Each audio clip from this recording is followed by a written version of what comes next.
ৰাজ্যৰ শিক্ষক সমাজলৈ শিক্ষা বিভাগৰ গুৰুত্বপূৰ্ণ নিৰ্দেশনা। এতিয়াৰে পৰা প্ৰতিগৰাকী শিক্ষক কৰ্মচাৰীয়ে বিদ্যালয়ত উপস্থিত হোৱাৰ সময় আৰু বিদ্যালয় এৰাৰ সময় আপলোড কৰিব লাগিব শিক্ষা সেতু পৰ্টেলত। নিৰ্ধাৰিত সময়ত উপস্থিতি প্ৰদান নকৰিলে কৰ্তন হ'ব দৰমহা। নিৰ্ধাৰিত সময়তকৈ 15 মিনিট পলম হ'লে বা 15 মিনিট আগতে বিদ্যালয় এৰিলে ছুটি হিচাপে গণ্য কৰা হ'ব দিনটো।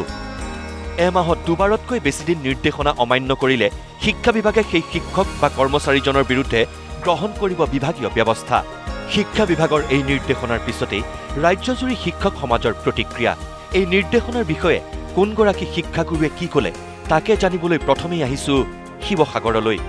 আমি ভাল পাইছো, আমি চৰকাৰৰ সিদ্ধান্তক আদৰণি জনাইছো।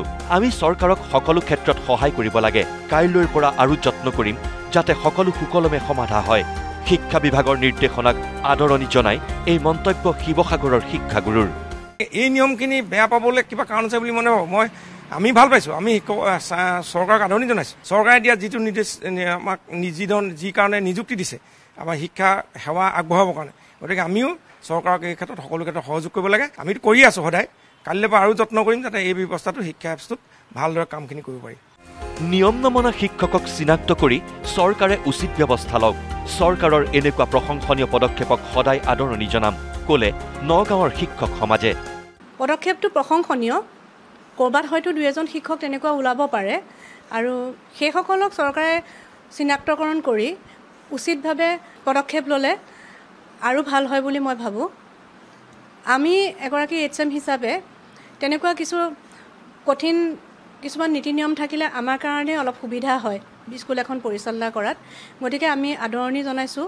চৰকাৰৰ এনেকুৱা প্ৰশংসনীয় কামবিলাকত সদায় আমি আছোঁ আৰু সদায় তেনেকুৱা ভাল ভাল কাম কৰি যাব বুলি আমি আশা ৰাখিছোঁ।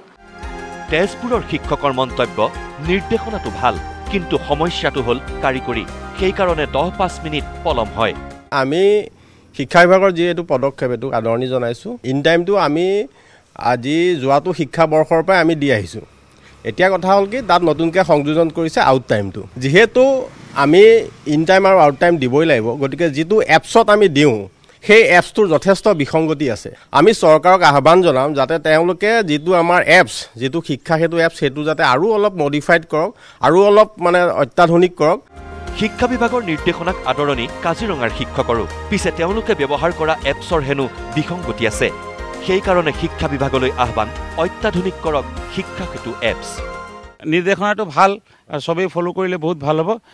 হেডমাষ্টাৰ হিচাপে যিহেতু আমি কৈ থাকিলে আপুনি কৈ দিব আৰু এনেকুৱা ধৰণৰ কথাও চলিব পাৰে, কিন্তু এইটোৰ ক্ষেত্ৰত নচলে। আমাৰ কাৰণে খুব ভাল। সমস্যা এটা পাইছোঁ, সেই সমস্যাটো হৈছে কেতিয়াবা নেট নাথাকে আৰু শ্ল' হয়। সেইকাৰণে কেতিয়াবা 10 মিনিট 5 মিনিট এনেও দেৰি হয়। পৰ্টেলে কেতিয়াবা সেই টেকনিকেল ইছ্যুৰ কাৰণে কেতিয়াবা 5 মিনিট 10 মিনিট 15 মিনিটো কেতিয়াবা ডিষ্টাৰ্ব দিয়ে।